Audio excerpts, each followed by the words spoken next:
record. All right.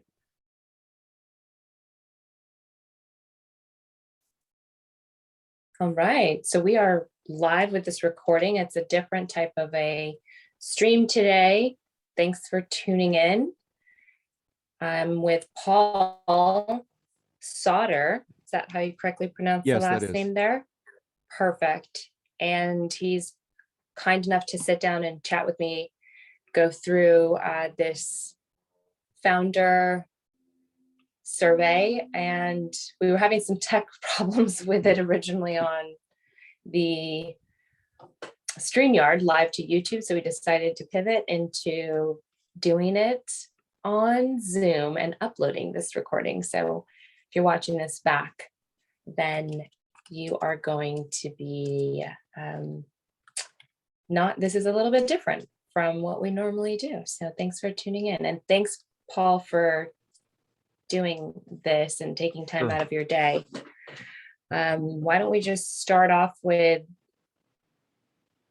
telling me a little bit about what you do? I took a little peruse on your website. Yeah. Very interesting stuff. Sure. So I'm a geneticist, and I got my PhD in genetics a long time ago in 1980. And I had an academic career as a Drosophila geneticist, and then pivoted in 2000 to work on mammalian genomics and bioinformatics at the Jackson Laboratory. So mouse is kind of the last model before you get to human. So to a geneticist at a certain level, all mammals are the same. So mice, humans, whatever, all the same. And I came out to New Mexico and had an academic position for a couple of years and entered the private sector in 2014. So I had a session where I got a bunch of smart people together, and we sat in a room for 4 2-hour sessions to look for an opportunity, a commercial opportunity in genomics. And we had some basic ideas about what we wanted. We wanted an opportunity that was didn't have excessive regulation, so that leaves out anything to do with humans. That was a small niche market, so the big players weren't interested. And we were willing to tolerate some social barriers to entry, again, which would be annoying to a big company, but it's okay for a startup because you're fighting that. And to our great surprise, about halfway through those sessions, we discovered this opportunity in horse. There's a lot of federally funded research on various living things, but horse is generally not supported. And the idea is that it looks bad for the feds to use your tax dollars to subsidize the sport of kings, so we don't need horses for transportation or agriculture or food or anything. So horses are, playthings for rich people. But horse breeding is, not very far along. And when we started a company to improve horse breeding. And when we started, there were tests for over 5,000 different genetic defects in humans, but the number of tests for horse genetic defects was 16. So we figured we could look anywhere and we could find an opportunity.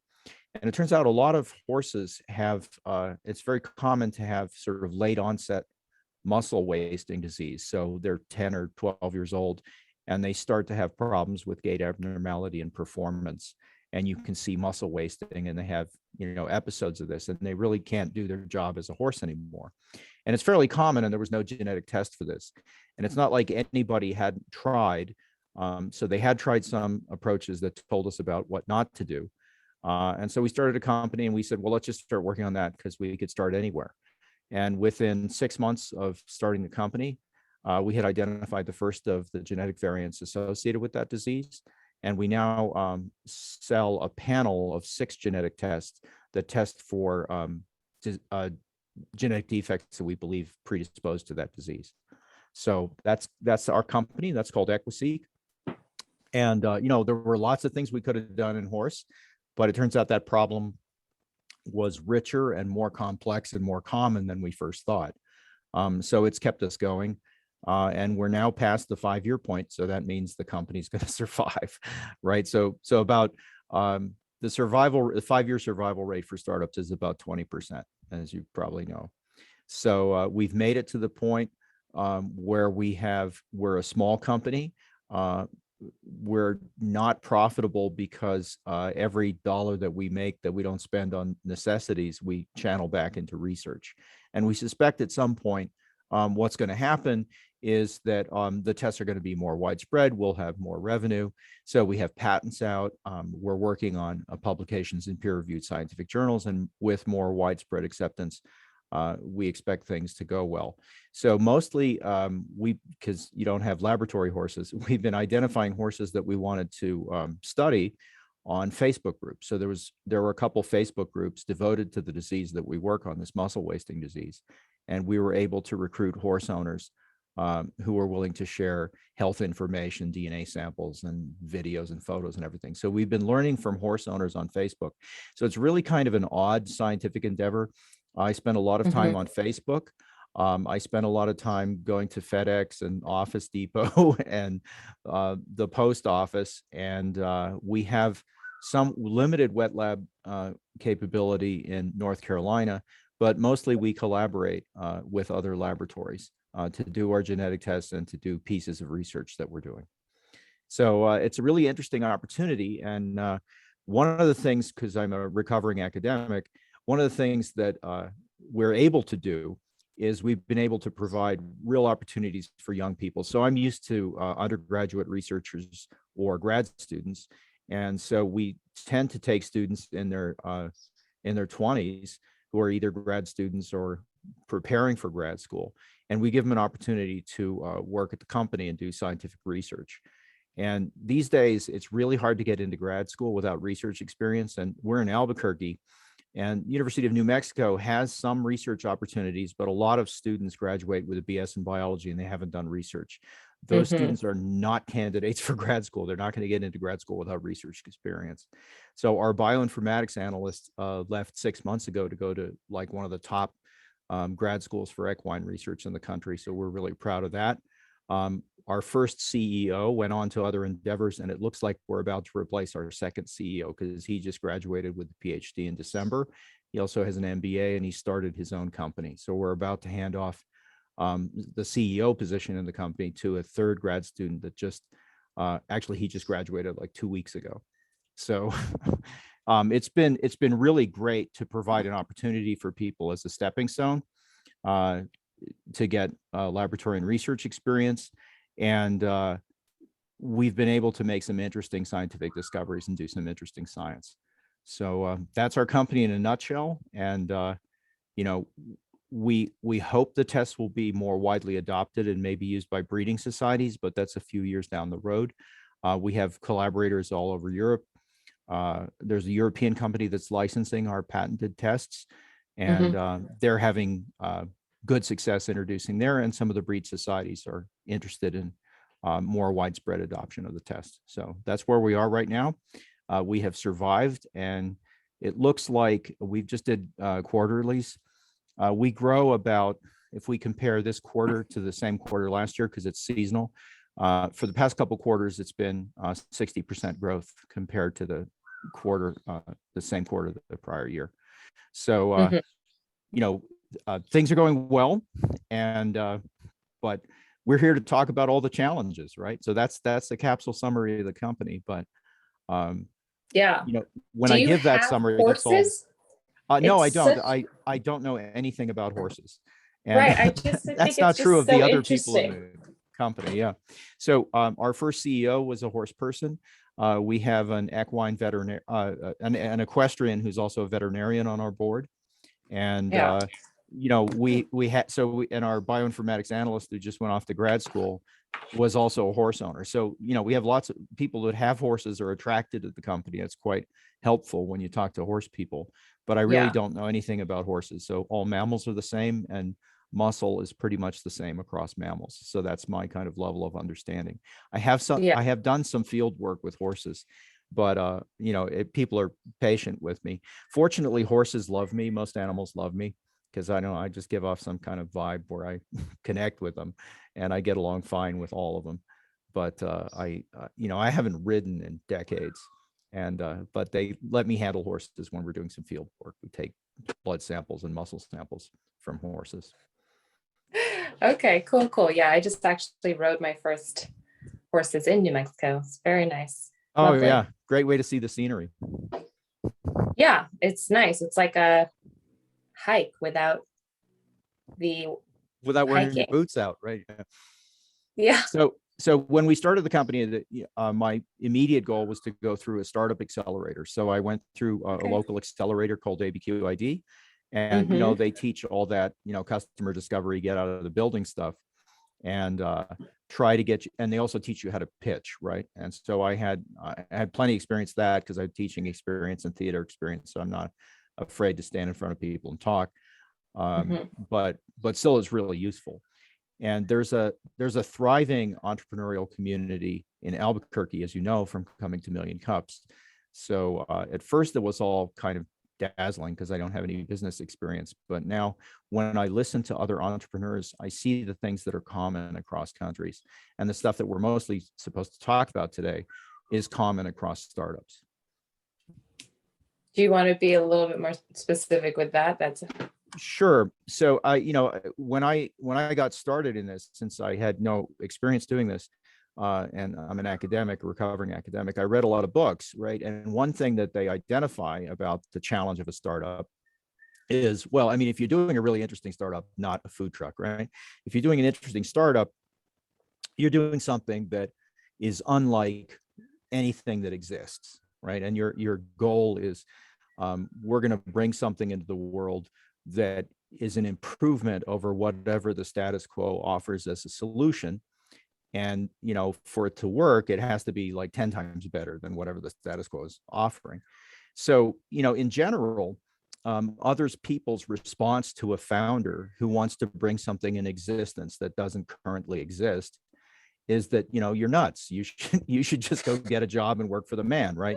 And so the people that have the entrepreneurial gene, it's about 3 to 5% of the population is entrepreneurial, and the rest of them think that you're crazy and you should just get a job.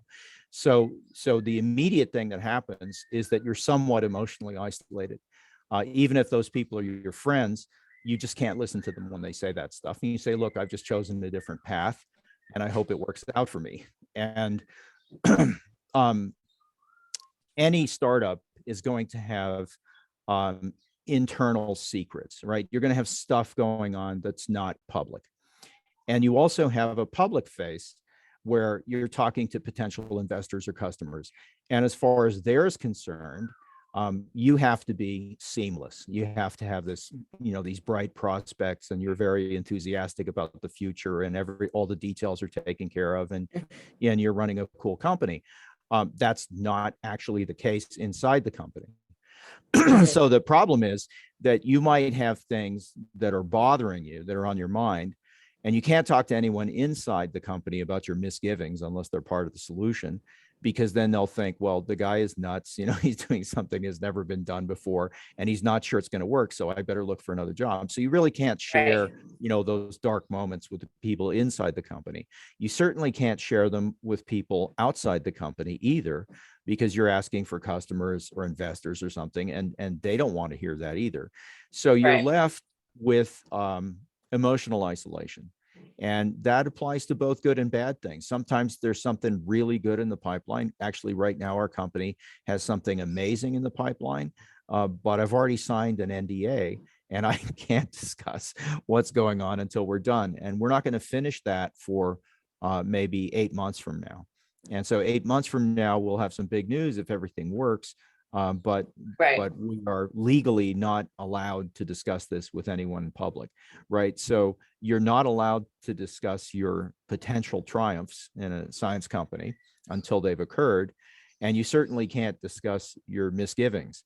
So in the end, you end up just being this big basket of secrets, things that you might be excited about or things that you might be concerned about, and you really can't discuss them with anybody, not with family and friends, not with people inside the company mostly, and certainly not with people on the outside. So depending on what kind of life you had before that, you'll find that you're isolated. So if you just have a 9 to 5 job and working in an office, You can have those discussions with your colleagues, or you can go out, to TGI Fridays and talk about your troubles. But it's really difficult to do that as a founder. Mhm. And you just have to figure out some way to deal with that. And the other thing that I had mentioned when we were corresponding is that, and this is common to science, is you get a lot of rejections. So, you Yeah. might have, sometimes there's grant support for a scientific company, and, you apply for a grant and that gets turned down. You might try to publish a paper and that gets rejected. You apply for funding from other places and that's turned down, or you pitch to investors, and much of the time, they're just quickly screening you to figure out a reason to say no. So a lot of people slam the door in your face. And while this is going on, your family and friends are like, you really should have just got a regular job. Right, So, right. you end up being isolated in the sense that you have to disregard the opinions of many people that you care about, and you have to just have this dream in your heart that you're following, even if many other people that are close to you don't believe in it and they think you're nuts. So you end up just not talking about a lot of that stuff. And so who can you talk to? So Million Cups is actually pretty good that way, because everybody's an entrepreneur. And Mhm. while you don't Right. go into the deep details of your company's operation, everybody knows what you're going through, because everybody's going through the same thing. And they'll ask you, everybody asks this companies the same question, what's the size of your market? Um, what's the competition, and what's the status quo solution that you're an improvement over, and so on. And Yeah. so it's useful to have these sort of airbrushed discussions with people who are going through the same thing, It helps a little. in a setting like that. But you can't go into the details, especially like you've signed an NDA and you can't discuss whatever's going on. So Totally. Yeah, 1 million cups is wonderful. So would you consider them like a founder community that you belong to? yeah, so And I'm one of the organizers, and I've been through the ABQID Accelerator. I'm licensing tech from UNM's Tech Transfer Office, and they offer some programs. And there are various other resources for entrepreneurs in Albuquerque, but 1 Million Cups is the consistently most useful resource here for entrepreneurs. yeah, it's a wonderful organization. These next questions here, you can see the screen, right? Yeah. These are just true or false ones. Would you say being an entrepreneur is fun? On the good days, yes, a lot of fun. It really is a lot of fun. And when it's bad, it's very, very bad. Right. So, we've been in patent fights, and, scientists talking to lawyers is just not a good thing. I don't mind talking to customers.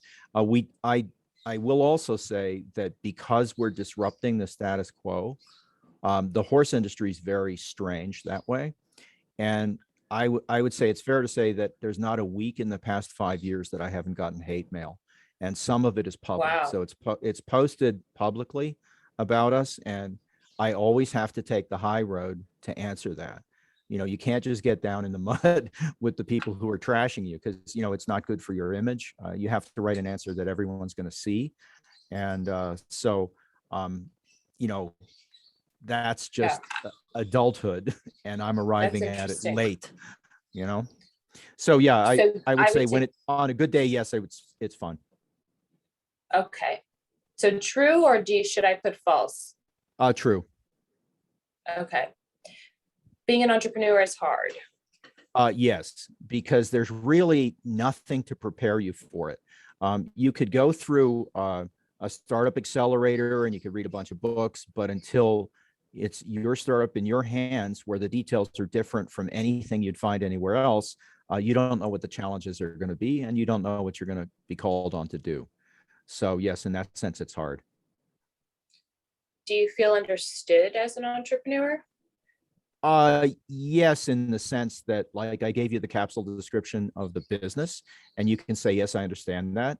And we could talk about, okay, there's a lot of challenges to being an entrepreneur, and those are kind of common to other entrepreneurs without going into detail. So yeah, I think people understand when you're trying to build something that didn't exist before, that it's going to be challenged, and there's certain common features to people who would do that. So yes, I do feel understood. You do feel understood. Okay. Do you feel listened to? Well, what of course we would like to have is we would like to have people just throw all kinds of money at us, to do more research. And it turns out that they're principally interested in getting a great return on that. So our market is rather small, so it's too small for VCs to pay attention to us. So, when, I'm really not listened to when you're pitching to people who are potentially funding you and they only think about it for like 30 seconds and they don't want to discuss it with you. They're just trying to find an answer to say a reason to say no. So a lot of times pitching to potential investors, I feel like people haven't really taken the time because they don't have a lot of time. They see a lot of deals. But when I'm talking to other entrepreneurs, especially people who are at an earlier stage, so they've just started a company or they're a year or two into it, I like talking to those folks. I always learn something when I do. So when I'm talking to other entrepreneurs or to other members of the support community, yes, I do feel listened to. That's good. So generally, on average, does it lean more towards feeling listened to the majority Yes, of the time? sure. And then thinking about the people that are around you most of the time, would you say that they understand the problems and challenges that you're facing? Well, I mean, so one group of people that's around me all the time, because we're on Facebook all the time and we're answering emails and phone calls and things all the time, is the customers. And I don't think customers understand the difficulty of being an entrepreneur, but that's not their problem, right? So as far as customer service, they want it to be instant, like it is on Amazon, and if you're a small company, you can't do that, right? So I certainly don't feel like our customers understand the challenges of being an entrepreneur, but the flip side of that is they have the confidence to purchase genetic tests from us because they don't understand what a small and threadbare operation this actually is. So that's okay. And then as far as family and friends, because of the isolation I talked about and the not sharing of things that are important, most people don't know the details. And so you just put on a happy face and go about your day. And I accept if they're not an entrepreneur, no, they do not understand the challenges. So I would have to say in general, no. And the only exception would be fellow entrepreneurs. So the customers don't get it and the people who are not entrepreneurs don't get it. Do you think that life as an entrepreneur is depressing at times? Yes, because you're constantly up against the difference between the way you think the world ought to work and the way it works, or the way people ought to think about something and the way they do think about something. So to take something outside of the entrepreneurial realm, so I'm vaccinated for COVID. I'm part of a phase 3 clinical trial for the Novavax vaccine. And yet I encounter people who don't want vaccines and don't want masks, right? So that's sad, right? That is difficult to deal with. That, of course, people have the right to think about things differently than I do, but on matters of public health, it's kind of painful, right? And so I've taken a public example, but progress doesn't occur as quickly as you'd like. You get entangled in legal and financial stuff that's not much fun, and you have to straighten all that out. And then there's a lot of silly paperwork or talking to talking to lawyers or talking to accountants about things. And for me, since I'm not talking to a scientist, that's not like my favorite thing to do. So yeah, and then I just look at how much time in a week I'm actually spending doing science versus things that I don't consider to be as much fun as science, and it's most of the time. So that's kind of depressing. And we're small enough that we just can't hire people to take care of all those things and just let me do science.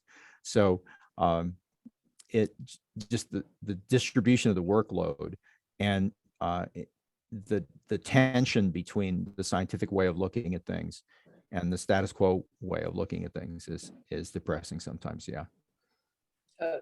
Yeah. Do you feel pressure to be involved in communities online and in person?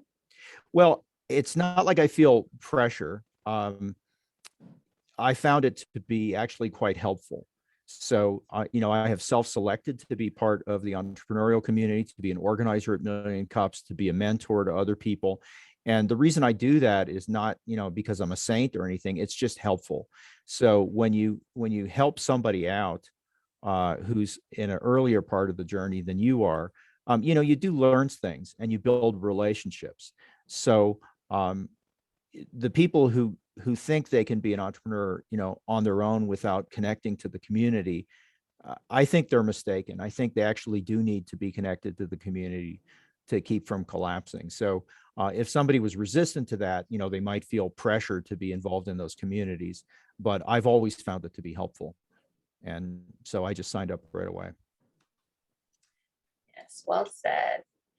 Do you enjoy helping others in solving problems? Well, sir, every scientist likes to solve problems, right? They're when they're not doing science, they're probably doing Sudoku or puzzles or something like that. So yeah, I do enjoy solving problems, and helping other people is usually helpful to give you perspective. So whatever troubles you may be facing, when you're helping out somebody who's an entrepreneur who has a different set of problems, sometimes you say, well, at least I don't have those, or it puts your problems in perspective. And then of course our company is involved in helping people whose horses have problems. And although I do get a lot of hate mail, what I haven't said is that every once in a while I get a message that just brings me to tears.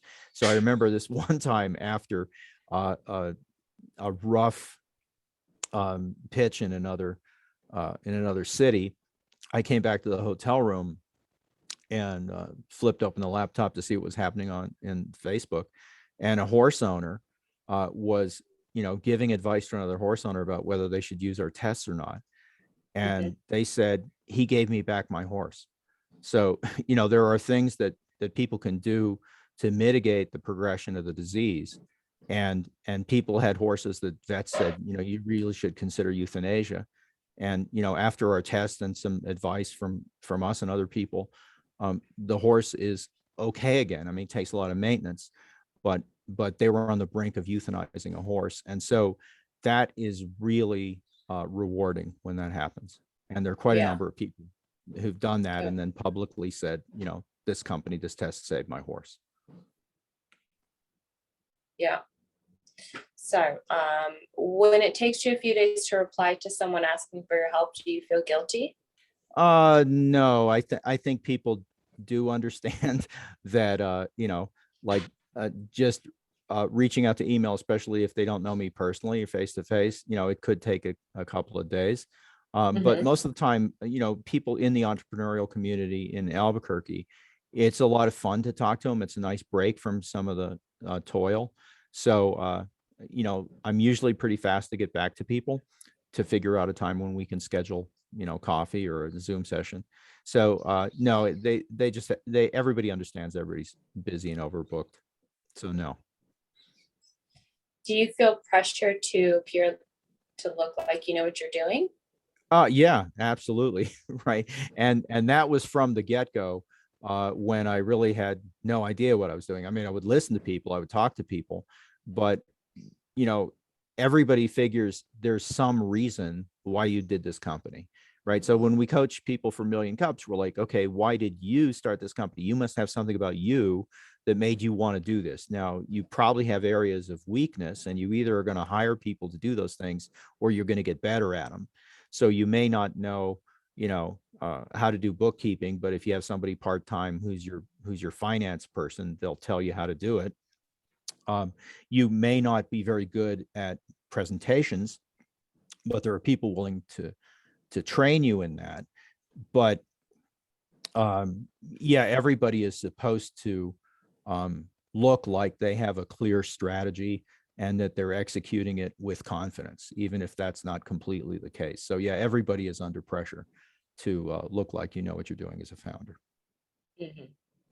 Do you always feel confident that you do know what you're doing as an entrepreneur? No, because every once in a while, like if you're really, changing the world, you're going to encounter, I mean, the status quo fights back, right? I mean, when I started, I thought, well, we're helping horses, be healthy and improving horse breeding, so everybody will love us. And I had no idea that, when you improve anything, you're stepping on a lot of people's toes, right? And so inevitably, you're going to discover that some of the things that you think are helping the world are injuring other people's interests. So, to take a global perspective, we know we have to get off fossil fuels. And if you did something brilliant to hasten the transition away from fossil fuels, a lot of people at the oil companies are going to hate your guts, right? So, Right.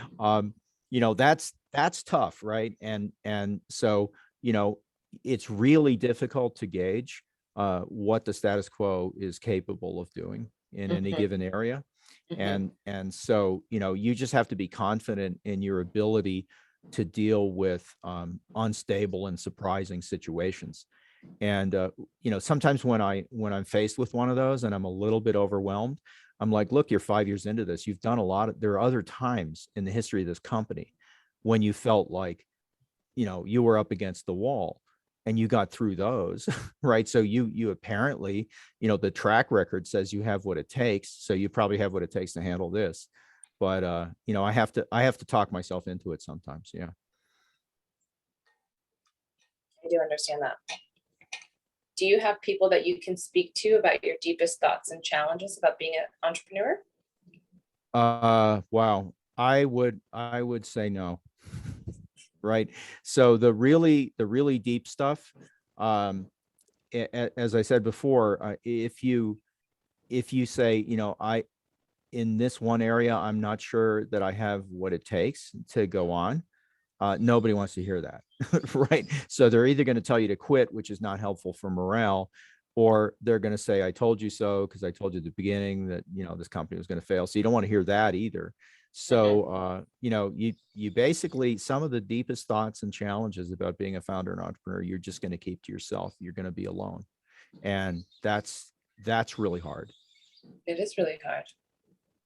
Yeah. Do you feel comfortable asking for help when you need it? Well, if we needed help in a matter of science, or we needed help with bookkeeping, or needed help finding people or office space, or any of the details, I'm perfectly comfortable asking for help. But because of the nature of your company, I think the nature of the question is, like, if you feel like you're overburdened and you want to talk to somebody about it, or you need some help, are you comfortable asking for help with that kind of stuff? I would say no, because that's a threat to the company if you show your vulnerability in a key area of the operation of the company. So I would say, for matters that are just about company operations, it's easy to ask for help. But for the deeper stuff and how to get through the challenging times, uh, I'm not comfortable asking for help with that. Mhm. Well, what do you like best about being an entrepreneur? Why are you doing this? Well, science is a really interesting endeavor. And, most of my career, science is done at university labs and you're funded by the feds. And it turns out that about 80% of the people who complete postdocs, not just PhDs, but postdocs in bioscience, do not get academic jobs. And that was not true when I was training. So the norm when I was training was to get an academic position. So um, that's been it, it's been kind of liberating to realize that you could do excellent science outside of a university, and you're freed from some of the problems that trying to work in a university has. So one of those problems is when you do science, everybody's worried about, like, who's going to get credit for this. So your department chair and your dean are all worried about, like, is all the glory going to go to you? And that's not how problems are solved in the world. So once you're willing to let go of, I have to get 100% of the credit for this, it's possible to be a lot more productive and to be a lot more collaborative. And I think everyone can see that publicly with respect to response to COVID. Everybody is sharing data on the preprint servers and freely exchanging information that's not yet published. Nobody's worried that, they won't get full credit for having cracked COVID, right? Nobody's going to get single credit for that. So everybody's working together to mitigate a crisis. And that's kind of the fun thing about science, being a science entrepreneur, that all of those, silly rules about like who is the brilliant person that solved this problem melt away, and you're just free to contact anybody anywhere in the world if you think they might be helpful collaborators. And as far as running a company, so a lot of the day-to-day stuff is not a lot of fun, but we can't pay people to do it, so we do it. But so on the whole, I'd say it's tremendously satisfying because it's a creative endeavor. We are solving an important problem.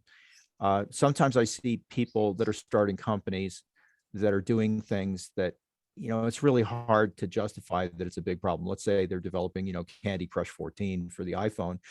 I don't see that the world is going to collapse if that never comes out, right?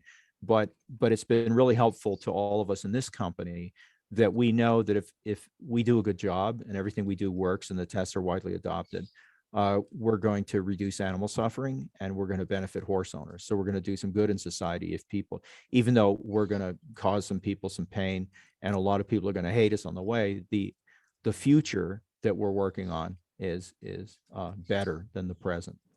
And so that's always rewarding to think that, you're doing something not just to make money, but to change the world in a positive way.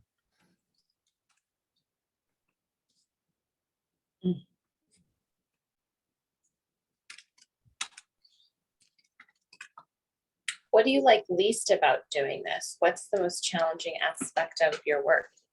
Well, basically all the non-science stuff, right? And I've gotten better at that, but it's always challenging to, have to talk to patent lawyers and like, okay, I wrote you a 50-page response with figures and citations and references, and then they come back to you, there's some legal hair splitting thing that you don't really understand.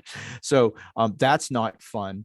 And, initially just trying to get enough money to get up and running was not fun. And we quickly figured out that the company wasn't VC investable. So we were just going to have to, do it from angels who have an interest in horse stuff and from sales of tests. And sales of tests are big enough now so that the company can kind of operate. But that kind of stuff is not fun. And I talked to somebody else that, the guy that we're interviewing for CEO, he has besides academia, he's done another conventional business, and his least favorite thing in the world is customer service. And I promised him that he wouldn't have to do any customer service for EquiSeq. So you set up a website and people can't remember their password, and they have to, email you before they mail in the order to say, well, when am I going to get my results? And, you have to, temper your words and not say, well, certainly not before we receive the sample. You have to just say, you have these canned answers, right? And our customers have a different way of thinking than my colleagues do, right, as scientists. And so you just have to kind of reach across that and say, boy, these people, they won't read anything except an answer that's written directly to them. I mean, so you could put up a blog post or an FAQ page, but they'll just write the question directly to you or to you on Facebook.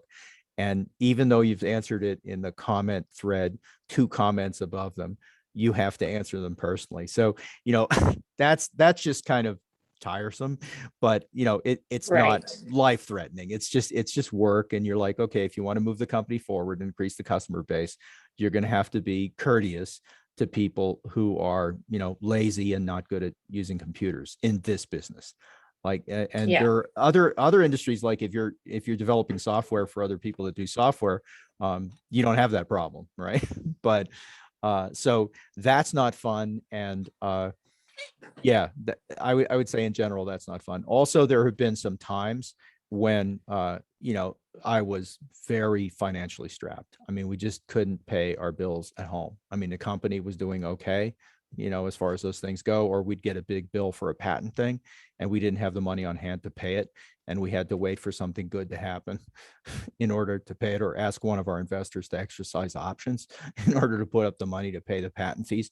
So, I mean, I don't like the financial instability, both personally and at the company, but I think much of that's behind us. But I mean, I went to a title loan place and got a loan on my car to pay a patent fee once, right? And there were times when, I earlier in the company, and I learned that if you just had a big strong cup of coffee, you could skip lunch because it would suppress your hunger, and so, I mean, a lot of people know those things. So unless your company launches right away and starts making a huge amount of money right away, which is often not the case, there's going to be times that you're squeezed, and you have to try to not show that to other people. So that's not fun either. Mhm. If you were giving advice to an aspiring founder, what would you tell them they need to fulfill their potential as an entrepreneur? Well, this has actually gotten kind of standardized across the accelerator. So after getting through the accelerator, I've gone back to mentor people in the accelerator. And the guy who's the pitch coach for ABQID tells people, they're often told the most important quality that they should have as a founder is passion. And he says, that's ridiculous. Passion is just a flash in the pan. The most important thing you need is resilience. So you're going to be hit with things that you can't possibly imagine. You don't know about it. You're doing something that nobody's done before.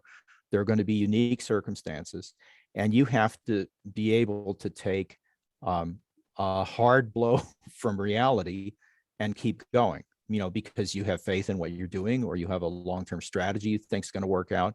But there are going to be these temporary setbacks that for most people would be disabling. So the most important characteristic for a founder, besides that you have an idea and you have an ability to talk to people and you have some kind of skill, the most important thing is a personal characteristic of resilience. And I also know this from the data. So we had a guy give us a presentation where he showed the 5-year survival of 15 different cohorts of startups. So take a collection of startups each year for 15 years and follow them for 5 years and see how many of them are still in business. And the decay curve is exactly the same over the course of the 15 years. So that means that the companies fail at the same rate, no matter who's president, no matter what the economy is doing, no matter what is happening in the world. So failure of a company is not due to any external factor. Failure of the company is due to something intrinsic to the company.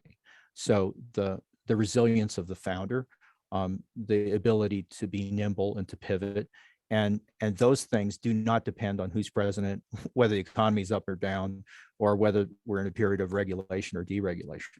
So I think the data also say that everything that's necessary to be successful as a founder is inside the founder, right? And it can be cultivated, but it's intrinsic to the founder. Do you feel that you have everything that you need to fulfill your potential as an entrepreneur? Well, I've made it to 5 years, right? So the company's going to make it. The only thing that, you could change is like, okay, what's the why here? And I know you know about Simon Sinek's book, Start with Why. So why does this company exist? If you think about the motivations of the people who started it, they wanted to do interesting science. They wanted to help animals. They wanted to make the world a better place. They wanted to see how to commercialize scientific discovery. None of those motives are about, we wanted to make a lot of money. So we could take the money that's been invested in the company, including, the unpaid labor, and put it to some other use and have had a better rate of return. But that's not what we decided, right? And everyone who was on the team felt that way. And we never brought anyone on the team who said, we've just got to make money as quickly as possible. They wouldn't have been attracted to our company in the first place. But so given that that's how we got started, and that's at the core of the company, I think that decision was based on who we are and what we're good at, because that's who we are. And now that our CEO is leaving to start his own company, That company's having an extremely different trajectory. They've raised a ridiculous amount of money in a very short period of time, and they're going to have a spectacular exit. And I'm really glad to be a part of that and to be talking to the other person as a founder. And I'm like, boy, you made a really great choice. I mean, you had a good scientific opportunity, but he also has an MBA, and he said this is also a fantastic business opportunity. And that's been widely recognized in the way people are funding him. And I just look at it and I say, okay, that's a different trajectory, right? And he's going to succeed at that. He has everything he needs. He has the MBA, he has the PhD, he has the patents, he's got everything to make that work. And people are throwing money at him. But it became evident early on that we had made different decisions, and we're going to go on doing what we do. And I think things are going to work out okay, but not anything compared to how this other company is going to do, right? Which is not horse, by the way. So, you know, as long as you're, putting one foot in front of the other and surviving on a daily basis and writing those quarterly reports and seeing that sales are going up and we're solving the scientific problems and the patent filings are proceeding and our collaborations are going well, and it looks like we're on track for scientific publications, yeah, I mean, the evidence says we can do it. I mean, both the amount of time we've been at it and our objective measures of success say, yes, you do have everything necessary to succeed. Because people who don't are gone before the 5 years come up, right? That's the 80% that go under.